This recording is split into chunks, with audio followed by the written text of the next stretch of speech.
बिस्मिल्लाहिर्रहमानिर्रहीम। अस्सलाम वालेकुम। मैं हूं अली रंधावा फ्रॉम दस्ते सबा डेयरी फार्म।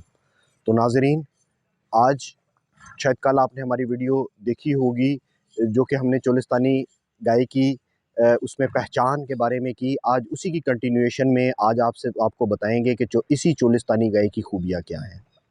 तो जैसे कि कुछ लोग जानते होंगे कि हमारा फार्म का जो एक हमारी बेस ब्रीड है और हमारी पहचान है, और जिसको हम हमारे चैनल का एक बहुत बड़ा मकसद भी जिसको प्रमोट करना है वो है चोलिस्तानी गाय की नस्ल। तो आज मैं आपको इसकी खूबियाँ बताऊंगा और ये बताऊंगा कि ये किस किस्म के मॉडल्स में ये गाय एक बहुत ही मुनाफा बख्श गाय साबित हो सकती है, और हमारी डेयरी इंडस्ट्री को हमें कैसे इस गाय का इस्तेमाल करना है ताकि हम अपने मसाइल का हल हासिल कर सकें। तो सबसे पहले तो मैं आपको एक बात बताऊंगा कि इस टाइम दूध देने वाले जानवर में पाकिस्तान की देसी नस्लों की गाय में ये सबसे अच्छी गाय है। और इसके अगर दूध की बात करें, साहिवाल, शायद कुछ लोग इससे इत्तफाक ना करें, वो कहेंगे जी साहिवाल इस टाइम हमारी नंबर वाई गाय जा रही है, लेकिन मेरे ख्याल में साहिवाल को बहुत से चैलेंजेस दरपेश हैं। और उसमें सबसे बड़ा चैलेंज जो है वो ये है कि इस साहिवाल की जो पॉपुलेशन है वो बहुत ही कम होकर रह गई है। अगर इस बात पे मैं किसी के साथ, कोई मेरे साथ अगर कोई शायद डिसएग्री करे, लेकिन जो साहिवाल गाय है ये जितनी आपको एक ज़िले में मिलेंगी ढूंढने से, चोलिस्तानी गाय मैं आपको एक कस्बे में ढूंढ के दे सकता हूँ। इसकी इस कदर कसीर तादाद में ये मौजूद है।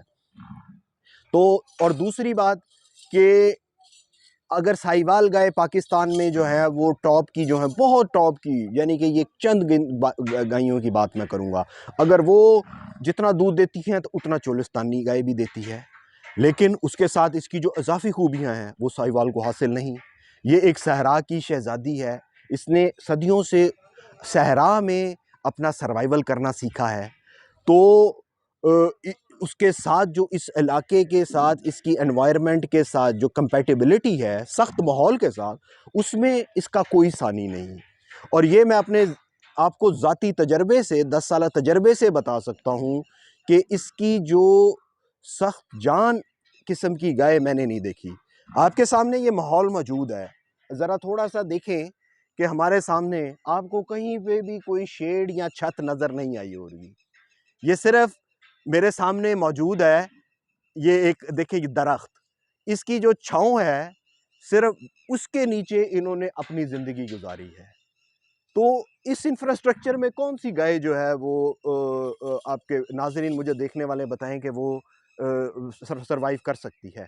आपने इनकी बॉडी कंडीशन से आपको कोई अंदाज़ा हो रहा, सर्दियों में भी ये गाय इधर ही रहती है, और सिर्फ इसको फीडिंग अच्छी दी हो, इसको सर्दियों में भी किसी किस्म का इसको मसाइल नहीं पैदा हो, क्योंकि ये 50 डिग्री टेम्परेचर जो कि चोलिस्तानी में गर्मियों में जाता है और तकरीबन 0 डिग्री को टच करता है, इसने खुली फ़ज़ा में अपनी ज़िंदगी बसर की है और सर्वाइव करना सीखा है। तो ये तो इसकी होगी नंबर 1 क्वालिटी। अब इसकी आपको बाकी इसकी क्वालिटीज़ ये हैं कि पाकिस्तान में देखें, एक जो पैरासाइट्स है या जो जिसमें के टिक्स हो गए, बाकी जो अपना पेट के जो अपने कीड़े वगैरह हो गए और अंदरूनी बैरूनी दोनों किस्म के, वो एक बहुत बड़ा एक चैलेंज है, क्योंकि हम उनको नहीं ख़त्म कर सकते। हम एक गर्म खित्ते से ताल्लुक़ रखते हैं। तो इस किस्म के किसी किस्म के अंदरूनी बैरूनी कीड़े टिक्स के ख़िलाफ़ जो इसकी जो क़ुव्वत मुदाफ़ियत है, वो मेरे ख़्याल में उसका शायद दुनिया में कोई सानी ना हो, क्योंकि ये एक सहरा से आई हुई है जहाँ इन सारी चीज़ों की कसीर तादाद मौजूद है। तो हमारा जो फार्म है उस पे हमने, अगर ये हमारे पास ब्रीड है, ये हमने इससे क्रॉस भी बनाए जो 50-50 एक्सोटिक ब्लड के, उनको किसी किस्म के टिक्स का मसला आज तक नहीं हुआ। अगर मैं कहूँ कि 0% ट्रीटमेंट हमने टिक्स की आज तक की इस फार्म पे, तो गलत ना होगा। जबकि ये देखें, ये टिक्स का में इधर ये नहीं है कि पॉपुलेशन नहीं है, ये दीवार देख लें सामने आपके मौजूद है, इनमें इनमें टिक्स मौजूद होते हैं। तो ये इनकी आप देखेंगे स्किन अपनी दुम को ये मुसलसल हिला रही है। इसकी इनकी जो स्किन है उसको भी ये शेक करती हैं इनकी लूज स्किन की वजह से, जिनकी वजह से इनको ये मसाइल नहीं होते।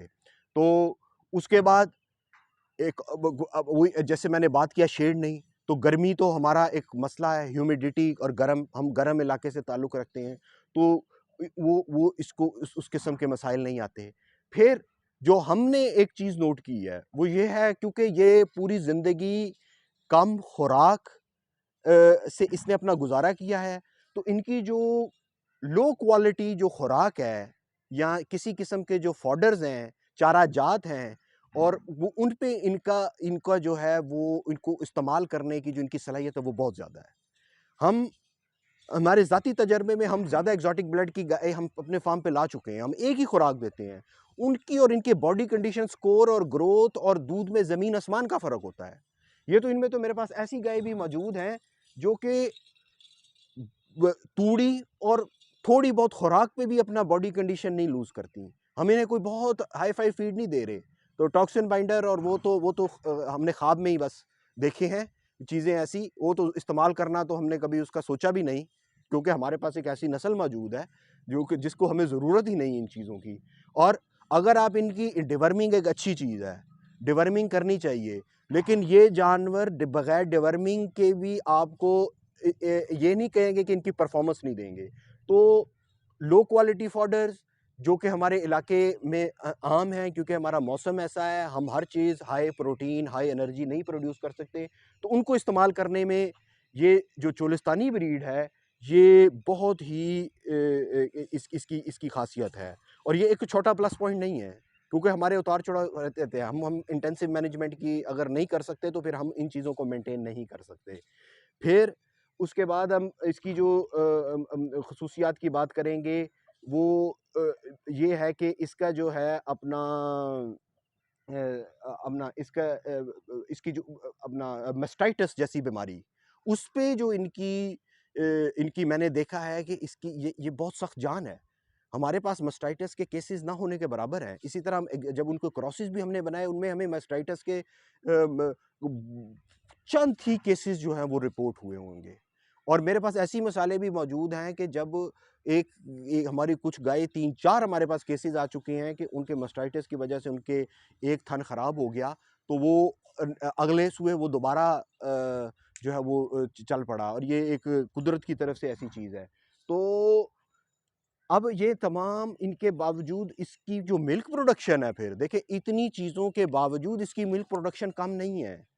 हम अगर अब बात करें कि जी हर चोलिस्तानी गाय 20 लीटर दूध देती है, तो ये मेरे ख़्याल में ये एक झूठ होगा, क्योंकि भाइयों 20 लीटर दूध जो है बहुत ज़्यादा दूध होता है।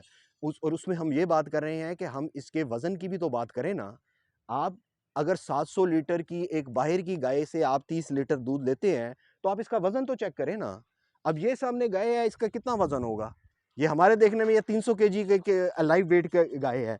तो अगर इससे हम 300 केजी से एक्सपेक्ट करें कि ये दूध जो है बहुत ज़्यादा दे, तो ये नहीं दे सकती।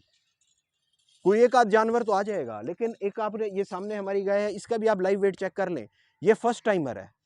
इसकी जो मिल्क प्रोडक्शन है हमारे पास मैक्सिमम 13 केजी फर्स्ट टाइमर पे गई है, लेकिन इसका आप लाइव वेट चेक करें। हमारी जर्सी नस्ल जैसे एग्जॉटिक में है, वो एचएफ जैसे जितना दूध नहीं देती, लेकिन उसकी बड़ी वजह है कि उसका लाइव वेट नहीं है। तो उसने खाना भी तो लाइव वेट्स की वजह से है ना, उसकी हाउसिंग फैसिलिटी भी तो लाइव वेट से है ना। जब लाइव वेट कम होगा, ज़्यादा जानवर आ सकते हैं, हम उसी खुराक में ज़्यादा जानवर रख सकते हैं, और उसके साथ हमें अगर आप बाकी बात करें तो उनका उनका खर्चा बराबर होगा। तो इसी तरह अगर ये 13 किलो देगी, 12 किलो देगी, ये मैं 2 गाय रख लूँ, तो फिर भी इनका एक एचएफ से खर्चा कम होगा। तो ये कुछ मॉडल्स में तो ये इस तरह कामयाब होगी। तो दूध की एक्सपेक्टेशन को अपना रियलिस्टिक करें।